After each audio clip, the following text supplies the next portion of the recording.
तो बात करते हैं गीजा के अजीम हेरम की। ये इंसानियत के सबसे पुराने और शायद सबसे बड़े राजों में से एक है। मतलब आखिर इसे बनाया कैसे गया था? चलें आज मिल के इस राज से पर्दा उठाने की कोशिश करते हैं। एक माहिर मिस्रियात हैं बाब ब्रायर, उनके अल्फाज में ये हरम शायद अब तक की सबसे गैर मामूली इंजीनियरिंग कामयाबी है। और ये बात बिल्कुल ठीक है। ये सिर्फ पत्थरों का एक ढेर नहीं था। इसको बनाने के लिए जिस लेवल की जहानत और स्किल की जरूरत थी ना, वो आज भी सोचकर दिमाग घूम जाता है। इसकी तामीर में 20 लाख से भी ज्यादा पत्थर के ब्लॉक्स लगे थे और हर ब्लॉक का औसत वजन जरा अंदाजा लगाएं, 2.5 टन। ये एक आम गाड़ी के वजन से भी ज्यादा है। अब जरा तसव्वुर करें, लाखों की तादाद में ऐसे भारी भरकम ब्लॉक्स। और इससे भी ज्यादा हैरान करने वाली बात पता है क्या है? इस पूरे प्रोजेक्ट को तकरीबन 23 साल में मुकम्मल किया गया। इसका मतलब यह हुआ कि हर मिनट में दिन रात तकरीबन 5 ब्लॉक्स अपनी जगह पर फिट किए जा रहे थे। तो यहां सबसे बड़ा सवाल यही पैदा होता है कि आखिर ये सब मुमकिन कैसे हुआ? चलें सबसे पहले नजरिए को देखते हैं, जो सबसे आम भी है और सबसे सीधा साधा भी, यानी एक लंबा सीधा रैंप। तो ख्याल ये था कि हिरम के साथ साथ एक बहुत बड़ा रैंप बनाया गया। जैसे जैसे हिरम ऊंचा होता गया, रैंप को भी लंबा और ऊंचा करते गए। लेकिन इसमें एक बहुत बड़ा मसला था। वो ये कि रैंप की ढलवान 8% से ज्यादा नहीं हो सकती थी। अगर इससे ज्यादा होती तो मजदूरों के लिए इतने भारी पत्थर ऊपर खींचकर ले जाना तकरीबन नामुमकिन हो जाता। और बस यहीं आकर ये थ्योरी फंस जाती है। इस महफूज ढलान को बरकरार रखते हुए हरम की चोटी तक पहुंचने के लिए इस रैंप को 1 मील से भी ज्यादा लंबा होना पड़ता। 1 मील लंबा रैंप। और जैसा कि आप यहां देख सकते हैं, गीजा के मैदान में इतने लंबे रैंप के लिए जगह ही नहीं थी। सीधी सी बात है, पिरामिड के आसपास दूसरी इमारतें भी बन रही थी, जैसे अमीर लोगों के मकबरे और मंदिर वगैरह। तो 1 मील लंबे रैंप की तो कोई गुंजाइश ही नहीं बचती थी।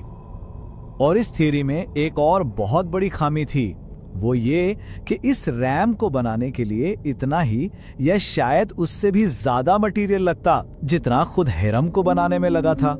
मतलब ये तो बहुत ही गैर मौसर तरीका होता ना। तो ठीक है, अगर सीधा रैंप नहीं था तो फिर अगला ऑप्शन क्या हो सकता है?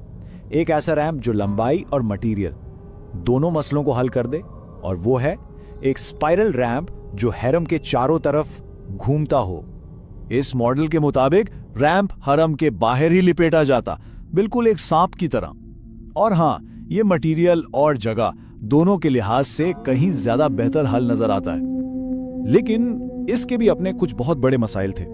सबसे बड़ा मसला यह था कि रैंप हिरम के कोनों को ढांप लेता, और अगर कोने ही नजर ना आते तो इसकी बिल्कुल सीधी पैमाइश करना नामुमकिन हो जाता। एक परफेक्ट हिरम बनाने के लिए ये कोने हर वक्त खुले रहने जरूरी थे।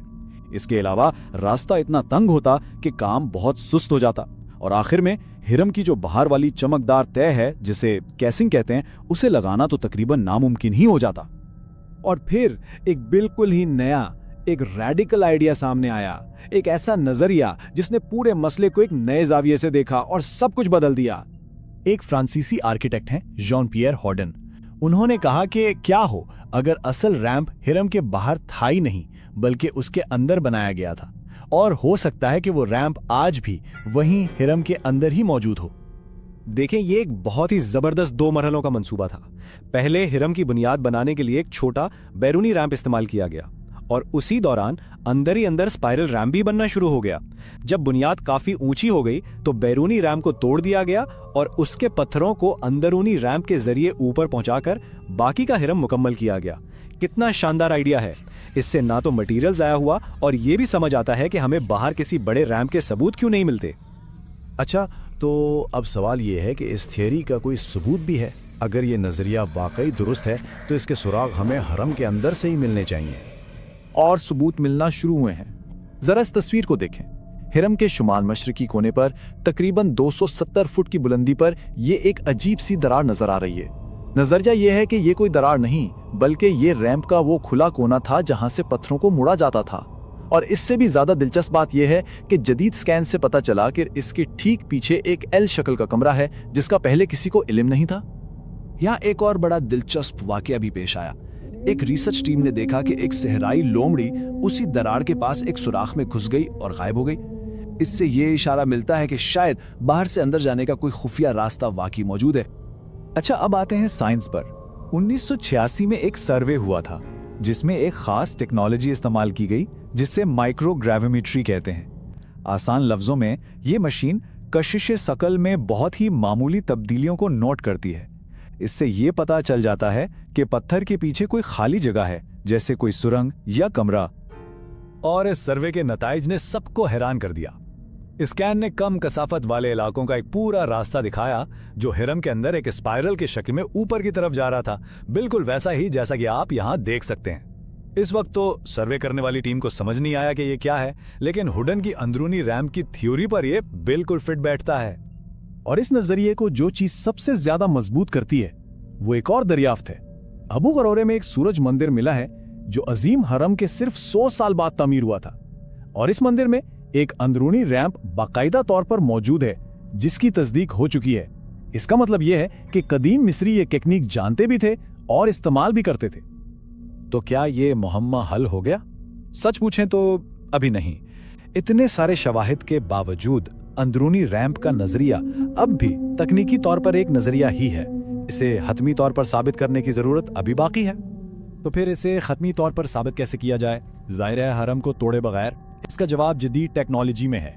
हाई रेजोल्यूशन इंफ्रारेड कैमरे इस्तेमाल किए जा सकते हैं जो रैम की खाली जगह की वजह से दर्जा हरारत में आने वाले फर्क को पकड़ सकते हैं। इससे भी ज्यादा ताकतवर माइक्रोग्राविमीटर और सोनार सर्वे, ये सब मिलकर अंदरूनी ढांचे का एक मुकम्मल नक्शा बना सकते हैं। और ये हमें हमारे आखिरी और शायद सबसे बड़े सवाल पर लाता है। अगर वो रैंप वाकई आज भी हरम के अंदर मौजूद है तो क्या हमें कभी इसे तलाश करने की इजाजत दी जाएगी? ये एक ऐसा राज है जो शायद अभी कुछ अरसे और इन पत्थरों के पीछे ही महफूज रहे।